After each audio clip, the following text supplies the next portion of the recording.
Suning hapon, oras na para aramon ang mga maiinit na bareta kanal daw na maruluwas sa aga sa mga periodiko, radyo asin telebisyon. Erot na madadangog ngunyan sa DZGB Bareta alas 5. Mga bareta ngunyan para sa aga. Erot na tinipon sa DZGB Newsbase. DZGB Bareta alas 5. Kaiba ang field reports kan Mega Force Patrol. Hali sa iba-ibang parte kanalbay asin Kabikolan. Ngunyan, uya ang sa idong tagapagbareta.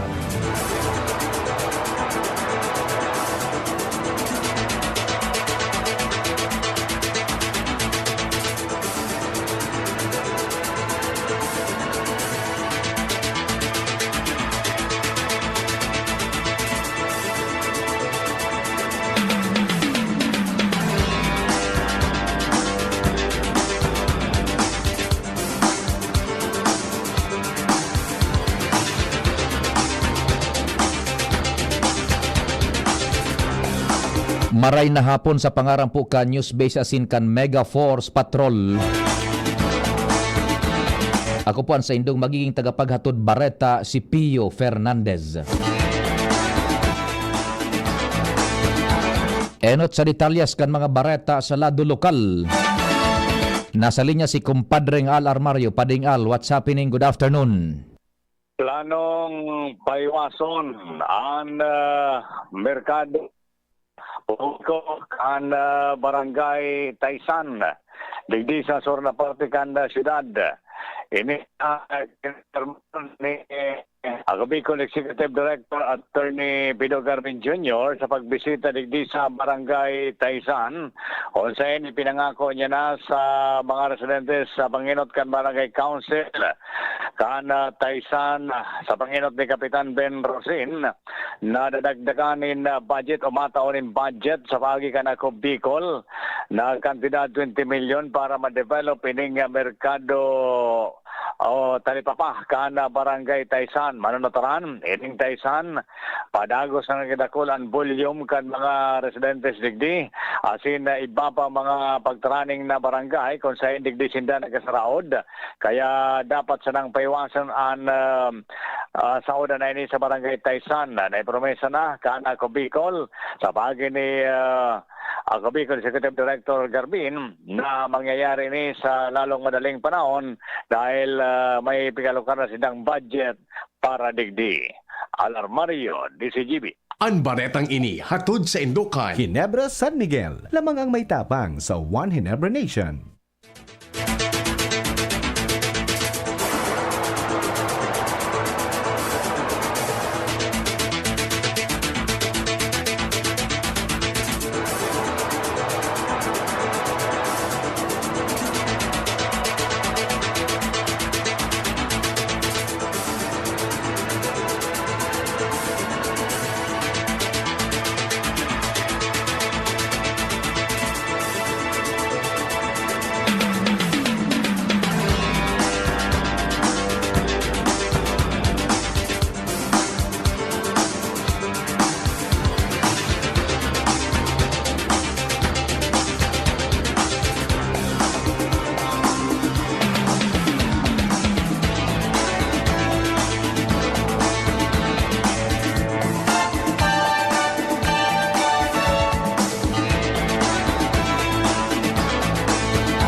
Ngunyan sa detalyes kan mga bareta sa lado nasyonal. Nahadit si Overseas Filipino Workers Party List Representative Marisa Delmar Magsino sa kamugtakan kan 17,500 na overseas Filipinos na nasa Lebanon. Dahilan kay ini pinag-ingkaminar ni Magsino ang mga ini na makipag-koordinar na sa embahada asin mag-evacuar tanganing maisalbar ang sadiri sa naglalalang tensyon sa rehiyon. Pakihuro ni Magsino sa mga Pilipino, sunodon ang abiso kan embahada asin mag-evacuar sa kataning na lugar sa luwas kan Beirut, Lebanon asin Bekaa Valley. Tinawan doon ni Magsino sa Department of Migrant Workers asin Overseas Welfare Administration na siguruhon ang pag-ataman sa mga apektadong OFW sa paagi kan makaskas asin epektibong reintegration programs.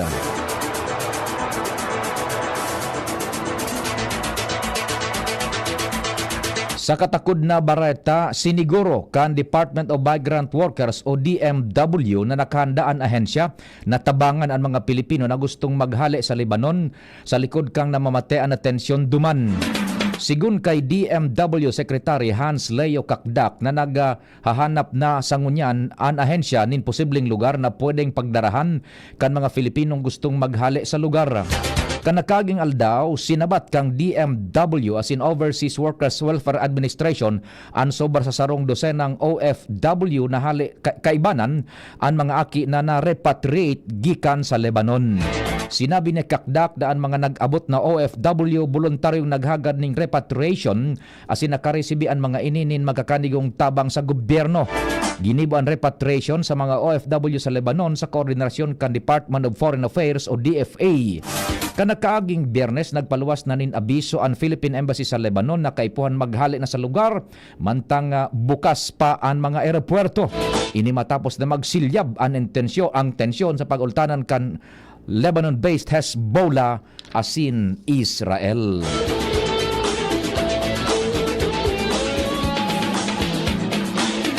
Sa iba pang bareta, dai makapagtaunin komento si Vice President Sara Duterte manungod sa 2018 Shabu Importation Mess kung sa inalegadong invelto ang sa iyang agom na si Abogado Mans Carpio asin ang tugang na si Davao City 1st District Representative Paulo Pulong Duterte.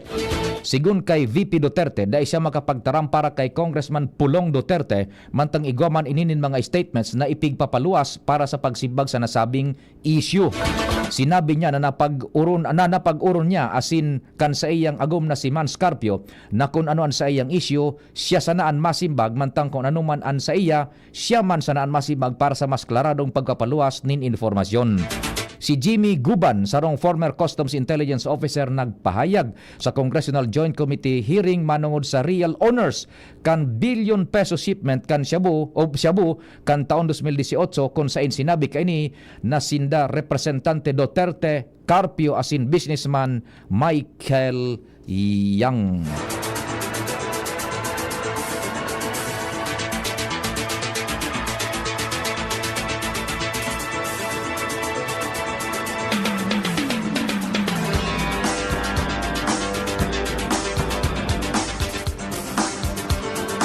Mientras tanto, dai nahadit si Senador Ronald Bato de la Rosa sa ibungkan posibleng patakot na maisirbi sa iya ang mandamiento de aresto kan International Criminal Court o ICC katakod kan kaso kaini sa war on drugs kan nakaaging Duterte administration. Sigun kay De La Rosa, wara siyang paghandang gigibuhon dahilan tadai man siya naafektaran kan pigasabing warrant hale sa ICC. Mientras tanto, anhapot ngunyan kan senador kung si isayan maserbi kan warrant sa saya na kung hihilingon wara maning jurisdiksyon ng ICC sa nasyon asin duwa pa o kaya dawa pahagadon kaini sa Interpol na iagi sa Philippine National Police o sa National Bureau of Investigation ng pagserbi kan nasabing mandamiento. Day ini mangyari dahilan tadaiman pigmidbid kang nasyon o maging kang presidente ang ICC. Tinawan doon pa kan senador na day niya pag-aksayanin panahon ng ICC dahilan taluwas na ini sa iyang kontrol asin madadaog sana siya kung padagos niyang iisipon ang nasabing warrant of arrest.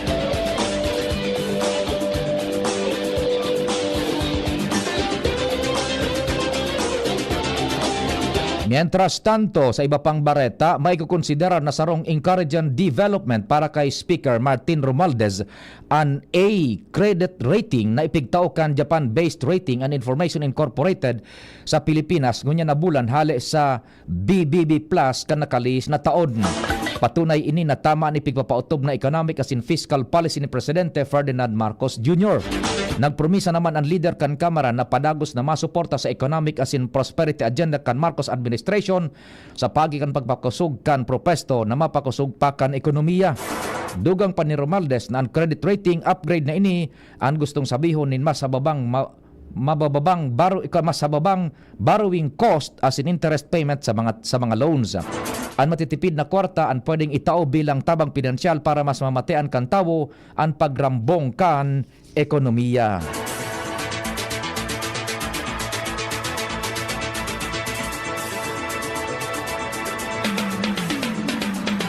Mientras tanto, ikinaugma kan nagkapirang legislador ang ibinabang guilty verdict kan korte sa tulong dating kadete kan Philippine Military Academy na invuelto sa pagkagadan kan plebo na si Darwin Dormitorio.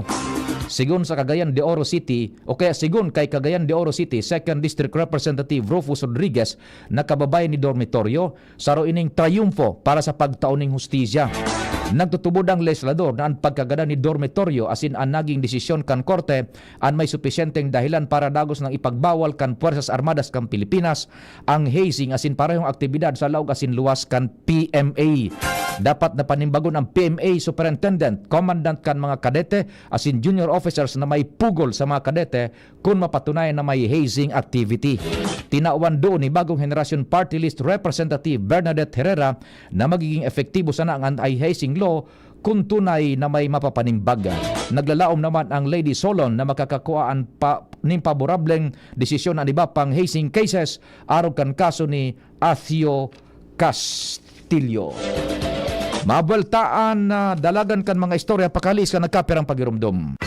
Realize true comfort and relaxation at Dorotea Resort and Spa, a perfect venue for family outings, couple retreats, and various functions such as weddings, birthday parties, corporate seminars, and conferences. Dorotea Resort and Spa. We have backpackers rooms, standard rooms, deluxe, suite, and a penthouse. Also, relax and rejuvenate with our spas and invigorating treatments, services, and facilities. Dorotea Resort and Spa, Kahugutan, Bakakay, Albay. For reservation, contact us at 0917-777-5734. Find us on Facebook, Dorotea Resort and Spa. Relax, rejuvenate, and enjoy. Only here at Dorotea Resort and Spa. May energy na. Energy!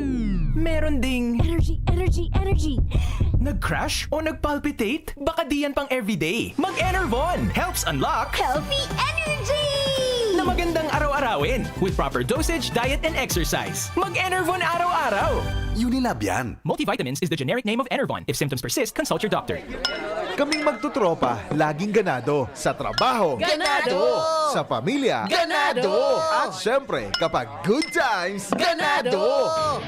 Ang mga selebrasyon kasama ang tropa, walang katulad basta may moderation, healthy lifestyle at Liverade. Ang Liverade ay may silimarin na maaring makatulong sa kalusugan ng atay. Araw-araw kaming umiinom ng Liverade dahil kami ay Ganado sa kalusugan! Liverade, It's Liver Lover, boys! Mahalagang paalala, ang Liverade ay hindi gamot at hindi dapat gamiting paggamot sa anumang uri ng sakit. Tulong proteksyon at pampalakas sa kalusugan ng atay. Liverade Silimarin Capsule. Mabibili sa mga leading drugstores nationwide. Kapag nagkakaedad na, mas importante ang proper lifestyle. Jogging tayo pa. Sige nak! Maliwanag ang benepisyo ng tamang pagkain at ehersisyo. Kasama pa ang pag-inom ng Optin. May nutrients ng lutein, vitamin C, E at zinc. Parte na ng aking daily regimen. Ganda talaga ng view dito pa. Kitang-kita. Mahalagang paalala, ang Optin ay hindi gamot at hindi dapat gamitin panggamot sa anumang uri ng sakit. Labanan ang maagang panlalabo ng paningin sa tulong ng Optin. Kitang-kita ang kalusugan. Mabibili sa mga leading drugstores nationwide. Surf! Surf Active Clean Instant Galing. Instant ang white, instant ang bango. Mula babad, instant white, instant bango. Whitens in as fast as 1.5 minutes. Based on internal technical tests on cotton after one wash, results may vary. Surf Active Clean Instant Galing. Surf Singaling ng mamahalin. Versus Brand X based on technical tests on polyester.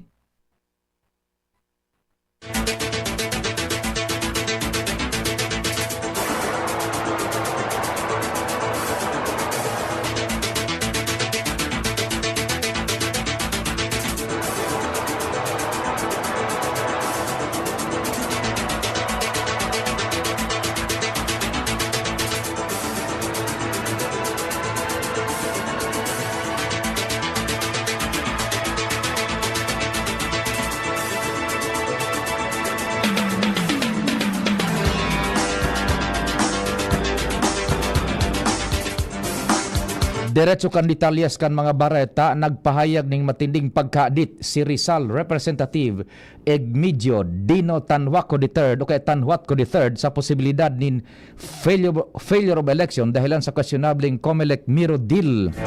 Sinabi ni Tanhuatco na siyam na bulan na sana natatada asin sa giraray na maboto ang mga Pilipino sa 2025 midterm elections alagad sagkod sa ngunyan questionable ang 18 bilyones de pesos na kontrata kan COMELEC asin South Korean firm Miro Systems Company Limited. Sigun kay Tanhuatco, miyembro kan House Committee on Suffrage and Electoral Reforms, oras na magpalpak ang mga vote counting machines kan Miro sa mismong aldaw kan midterm election sa Mayo, apektado kay ni ang bilog na nasyon kaya dapat masimbag ang nasabing isyo. Enot ng pinag-question ni Tanhuatco ang paggamit kan mga prototype VCM sa ginibong demo kan Pebrero kung sain non-compliant ini sa ipigtalaan na AES sa procurement terms of reference asin ipinagbabawal man sa automated election law. Base sa report, gusto kan Miro na magamit din hybrid automatic counting machines, direct recording electronic o DRE as in optical mark reader na dai pa nag-agi sa aktual na pag-test digdi. Sigun pa sa report, nagpalyar ang paggamit kan Miro kan DRE as in OMR system sa ginibong eleksyon sa Iraq as in Democratic Republic of Congo.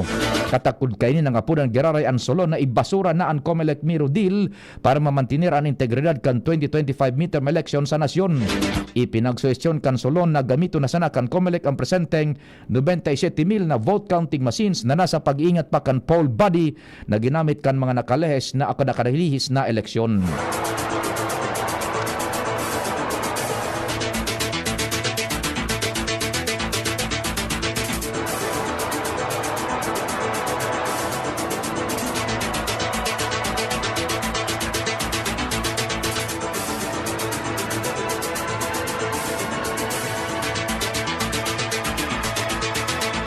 Mientras tanto, pinuuna ng ngunyan kan Department of Agriculture ang sa indang African Swine Fever Vaccination Program sa Lobo, Batangas. Sigun sa ahensya na nasabing lugar, ipikukonsiderar na ground zero kung saan nagpo ng ASF outbreak. Dagdag pa ni Agriculture Assistant Secretary Arnel de Meza nan mga urig sana na negatibo kaya na nagnegatibo sa ASF iyo ang babakunahan para dai na maulakitan kanasabing virus. Matatandaan nakabakal na ang gobyerno nin 10,000 doses kan ASF vaccine sa paagi kan emergency procurement.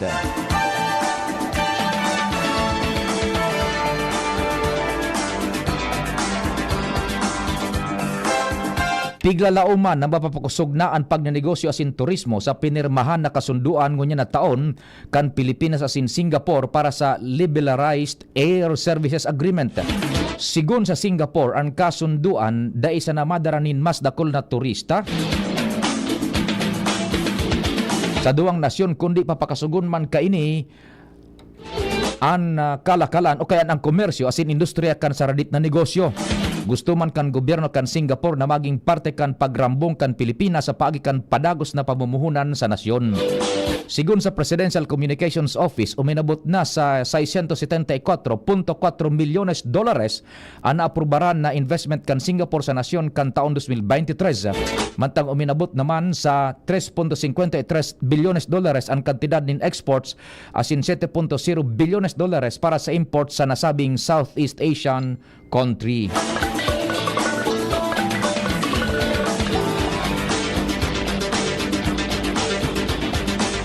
Makondukta ni Nationwide Jobs Fair ang Civil Service Commission. Sigun kay CSC Chairperson Carlo Nograles, gigibuhon ini poon September 2 sagkod 6 kasabay kan sa indang ika-124 Philippine Civil Service Anniversary. Dagdag pa kan opisyal na ang pagselebrar kan anbako sana sa CSC kundi sa gabos na mga government agencies asin 1.9 milyon na civil servant sa bilog na Pilipinas. Ang job fair an atindiran kan national government agencies, local government units, state asin local universities and colleges magin kan mga government owned and controlled corporations. Gigibuhon ini sa manlaylay na malls asin civic centers sa Pilipinas. Sa iba pang Ultimong bareta sa lado nasyonal, plano magpasar nin bagong propesto ang nagkapirang mga kongresistas sa nasyon para ipagbawal ang pagpapadara nin mga estudyante sa abroad o hararayong lugar para sa mga internship o on-the-job training programs. An OJT sarong requirement kan mga estudyante sa indang mga kurso bago sinda makagraduate. Sigun kay Deputy Majority Leader asin at CIS Representative Erwin Tulfo asin mga kaibanan kay ning kongresistas, dakol na mga magurang ang nagsasanglakan sa indang mga propriedades asin nangungutang tangani sa nang matustusan ang internship o OJT kan sa indang mga aki sa abroad. Sa ibubusol na propesto ni Tulfo, ipapahali na sa mga eskwelahan ang opsyon na mag-OJT ang sarong estudyante sa abroad o hararayong lugar, lalo na kung ini ang nag-eskwela sa sarong state, college o university. Ipinunto pa ni Tulfo na antibay kan sarong aki ang makakadepende mismo sa estudyante asin bako sa eskwelahan o kung saan na ini nag-i-intern. Bareta sa ibang nasyon, sa giraray na nakahuron ni US Secretary of State Antony Blinken si Israeli Prime Minister Benjamin Netanyahu. Ini na ikasampulong bes na naghuron ang dua poon kan magkaigwanin kariribukan. Nasa Israel si Blinken para engganyaron ang Israel asin Hamas na magtugot na ang mga ini sa ceasefire deal. Ang pagbisita ni Blinken may katuyan na i-pressure ang Israel Prime Minister na magtugot na sa ceasefire, kaibanan ang pagkapalibre sa mga bihag man kan Hamas. Sa lado kan sports, daipig sa sarado ni Pinay boxer Hergy Bakyadan ang sayang pintuan na maging professional boxer. Matapos ang sayang kampanya sa Paris Olympics, nasa plano na kaini na ang pagiging professional boxer. Tigaadala niya ang sitwasyon kung mapabor ini sa iya. Pagsiguro niya na handa man ining magsabak para sa 2028 Los Angeles Olympics. Matatanda na nagpalyar siya kay Li Qian kan China sa primerong round kan laban niya.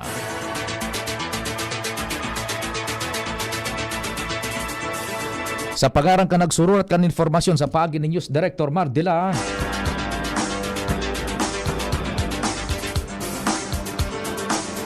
Jen Matthew Balyaran, Angel Mustaza, Mega Force Patrol, Tatanems Flora sa Control Technical, Jerome Nico Martinez sa IT. Ako po si Pio Fernandez. Salamat, marhain hapon.